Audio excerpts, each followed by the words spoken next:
Assalamualaikum warahmatullahi wabarakatuh.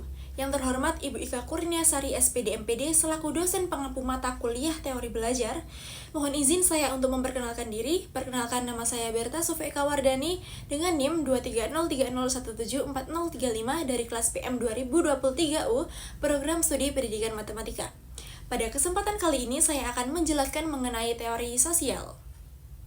Teori sosial menurut Erik Erikson. Erikson mengembangkan teori sosial, yaitu bagaimana kebutuhan individu seseorang tergabung dengan keperluan dan tuntutan masyarakat. Erikson mengajukan 8 tahapan yang harus kita lewati dalam proses perkembangan. Antara lain yang pertama yaitu tahap kepercayaan dengan ketidakpercayaan, yaitu saat lahir hingga 18 bulan. Tujuan masa bayi adalah untuk mengembangkan kepercayaan dasar dalam terhadap dunia. Erikson mendefinisikan kepercayaan dasar sebagai rasa percaya dan esensial terhadap orang lain dan juga rasa mendasar akan kepercayaan terhadap diri sendiri. Tahap yang kedua yaitu otonomi dengan keraguan, yaitu umur 18 bulan hingga 3 tahun. Pada usia 2 tahun, sebagian besar bayi akan bisa berjalan dan sudah cukup belajar dalam berbahasa untuk berkomunikasi dengan orang lain. Erikson percaya bahwa anak-anak pada tahap ini memiliki keinginan ganda untuk mempertahankan dan melepaskan. Orang tua yang cukup fleksibel untuk mengizinkan anak-anak mereka bereksplorasi secara bebas dan melakukan sesuatu untuk diri mereka sendiri. Tetapi pada saat yang sama juga memberikan bimbingan yang selalu ada serta mendorong pembentukan rasa otonom. Selanjutnya adalah tahap ketiga, inisiatif dengan rasa bersalah, yaitu sekitar usia 3 hingga 6 tahun. Selama periode ini, keterampilan motorik dan bahasa anak-anak yang terus berkembang memungkinkan mereka untuk menjadi semakin agresif dan kuat dalam mengeksplorasi lingkungan sosial mereka dan fisik mereka. Erikson mengungkapkan bahwa setelah yakin bahwa ia adalah pribadi yang berdiri sendiri, anak sekarang harus mencari tahu akan menjadi seperti apa ia nantinya. Tahap keempat yaitu industri dengan inferioritas, yaitu sekitar usia 6 hingga 12 tahun, yaitu saat masuk ke sekolah. Yaitu seperti membawa perluasan yang sangat besar dalam dunia sosial anak. Guru dan teman sebayanya menjadi semakin penting bagi anak, sementara pengaruh orang tua semakin berkurang. Tahap yang kelima adalah kebingungan identitas dengan peran, yaitu sekitar usia 12 hingga 18 tahun. Yaitu munculnya pertanyaan siapakah saya menjadi penting selama masa remaja. Erikson percaya bahwa selama masa remaja, fisiologis individu yang berubah dengan cepat ditambah dengan tekanan untuk membuat keputusan tentang pendidikan dan karir di masa yang akan datang, menciptakan kebutuhan untuk mempertanyakan dan mendefinisikan kembali identitas psikososial yang telah ditetapkan selama tahap sebelumnya. Selanjutnya tahap keenam yaitu keintiman dengan isolasi, yaitu pada usia muda atau dewasa.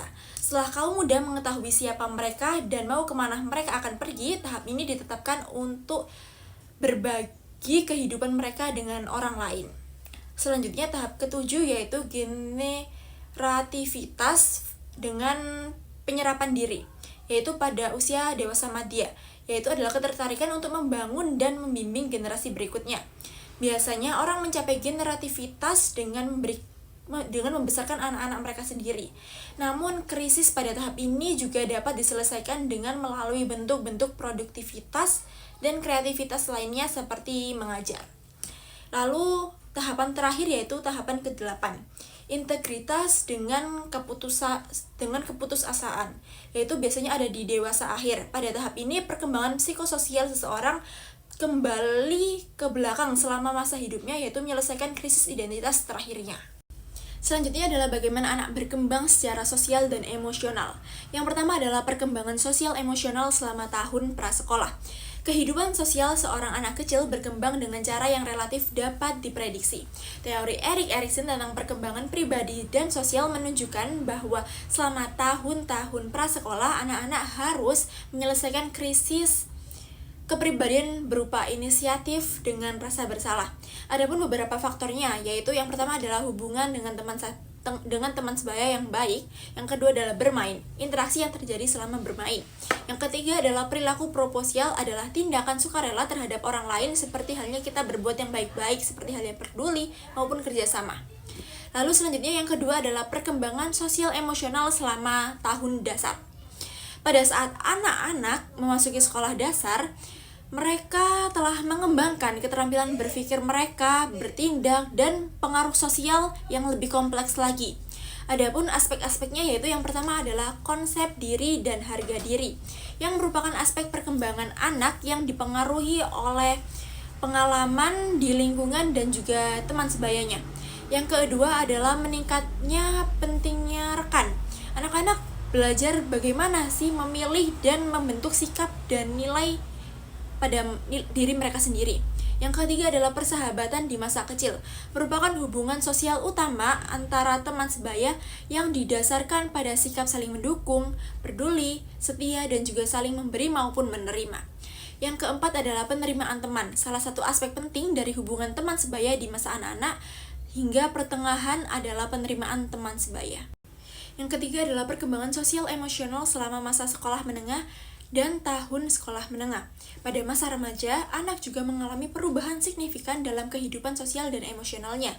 Adapun faktor yang terlibat yaitu yang pertama, perkembangan identitas, yang kedua adalah 4 status identitas James Mercia, yaitu antara lain penyitaan, difusi identitas, marotaroyum, dan pencapaian identitas. Lalu yang ketiga adalah meningkatkan perkembangan sosial emosional, yang keempat adalah konsep diri dan harga diri, yang kelima adalah hubungan sosial, yang keenam adalah hubungan dengan rekan, yang ketujuh adalah perkembangan emosional, dan yang kedelapan adalah masalah remaja. Selanjutnya saya akan menjelaskan materi teori sosial oleh Albert Bandura. Teori sosial oleh Albert Bandura. Albert Bandura lahir pada 4 Desember tahun 1925 di Mundare, Alberta, Kanada, serta wafat pada 26 Juli 2021 di Stanford, California, Amerika Serikat. Psikolog Amerika kelahiran Kanada dan pencetus teori kognitif sosial yang mungkin paling dikenal dengan studi modelingnya tentang agresi disebut dengan eksperimen boneka Bobo, yang menunjukkan bahwa anak-anak juga dapat mempelajari perilaku melalui pengamatan dari orang dewasa. Selanjutnya adalah bagaimana teori pembelajaran sosial berkontribusi pada pemahaman kita tentang pembelajaran manusia. Ya, teori pembelajaran sosial adalah hasil utama dari tradisi teori pembelajaran perilaku. Dikembangkan oleh Albert Bandura, teori pembelajaran sosial menerima sebagian besar prinsip teori perilaku, tetapi juga terfokus pada tingkat yang jauh lebih besar daripada efek isyaratnya, ya pada perilaku dan pada proses mental internal. Juga menekankan efek pemikiran pada tindakan dan efek tindakan pada pemikiran. Selanjutnya adalah pemodelan dan pembelajaran observasi. Bandura mencatat bahwa penekanan skenerian pada efek konsekuensi perilaku sebagian besar mengabaikan fenomena pemodelan, peniruan perilaku orang lain, dan pengamalan perwakilan serta belajar dari keberhasilan atau kegagalan orang lain. Dia merasa bahwa banyak pembelajaran manusia tidak dibentuk oleh konsekuensinya, tetapi lebih efisien dipelajari langsung dari model pembelajaran. Adapun 4 fasenya, yaitu yang pertama adalah fase perhatian. Fase pertama dalam pembelajaran observasional adalah memperhatikan model. Pada umumnya, siswa memperhatikan model yang lebih menarik, sukses, dan juga populer. Seperti halnya di dalam kelas, kita sebagai guru dapat menarik perhatian siswa dengan memberikan isyarat yang jelas dan menarik, dengan menggunakan hal baru atau kejutan, ataupun dengan memotivasi siswa. Lalu fase kedua adalah fase retensi. Setelah guru mendapatkan perhatian dari siswanya, sekarang saatnya untuk mencontohkan perilaku yang ingin ditiru oleh siswa, lalu memberikan kesempatan kepada siswa untuk berlatih. Sebagai contohnya yaitu guru dapat menunjukkan bagaimana cara menulis huruf A, lalu kemudian siswa akan meniru model yang kita berikan untuk mencoba menulis huruf A itu sendiri. Lalu fase yang ketiga adalah fase reproduksi. Selama fase reproduksi, siswa mencoba mencocokkan perilaku mereka dengan perilaku model. Misalnya di dalam kelas, penilaian terhadap pembelajaran siswa dilakukan selama fase ini. Misalnya yaitu setelah melihat huruf A yang dicontohkan dan dipraktikkan beberapa kali sebelumnya, dapatkah siswa mereproduksi huruf tersebut sehingga mirip dengan model yang kita berikan. Lalu fase yang terakhir yaitu fase motivasi. Pada tahap terakhir ini adalah fase motivasi untuk memotivasi siswa agar berkembang menjadi lebih baik lagi. Lalu ada pun ciri-ciri pembelajarannya, yaitu yang pertama adalah unsur pembelajaran utama adalah pengamatan dan peniruan. Yang kedua adalah tingkah laku model dapat dipelajari melalui bahasa, teladan, nilai, dan nilai. Yang ketiga adalah pembelajaran melibatkan proses kognitif seperti halnya perhatian, ingatan, dan juga penilaian. Yang keempat adalah menekankan interaksi timbal balik antara individu, perilaku, dan juga lingkungan. Dan yang kelima adalah pelajar meniru sesuatu sesuai kemampuan dan kecakapan guru sebagai model. Selanjutnya adalah konsep pembelajaran perwakilan. Meskipun sebagian besar pembelajaran observasional dimotivasi oleh harapan bahwa meniru model dengan benar akan menghasilkan penguatan, penting juga untuk dicatat bahwa orang belajar dengan melihat orang lain juga perlu untuk diberi penguatan juga. Lalu konsep selanjutnya adalah konsep pembelajaran yang diatur oleh diri sendiri. Konsep penting lainnya dalam teori belajar sosial adalah penguatan diri. Bandura berhipotesis bahwa orang yang mengamati perilaku mereka sendiri juga menilai terhadap standar mereka sendiri dan juga memperkuat atau menghukum diri mereka sendiri. Lalu pembahasan selanjutnya adalah pembelajaran yang diatur sendiri oleh Menckenbaum, yaitu siswa diajarkan untuk memonitor dan mengatur perilaku mereka sendiri. Strategi pembelajaran yang diatur sendiri seperti ini sering disebut modifikasi perilaku kognitif. Sebagai contoh Menckenbaum yaitu mengembangkan suatu strategi di mana siswa dilatih untuk mengatakan kepada diri mereka sendiri, seperti halnya, apa masalah saya? Lalu, apa rencana saya? Apakah saya menggunakan rencana saya? Lalu, bagaimana saya melakukannya? Langkah-langkah yang terlibat dalam instruksi mandiri dijelaskan oleh Menckenbaum seperti halnya pada pernyataan berikut ini. Yang pertama adalah orang dewasa melakukan suatu tugas sambil berbicara kepada diri mereka sendiri dengan suara keras, yaitu merupakan pemodelan kognitif. Dua adalah anak melakukan tugas yang sama di bawah arahan instruksi model, yang merupakan bimbingan eksternal.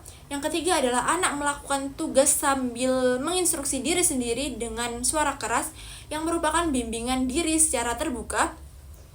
Yang keempat adalah anak membisikkan instruksi kepada diri sendiri saat dia melakukan tugas, yang merupakan bimbingan diri yang pudar atau terang-terangan.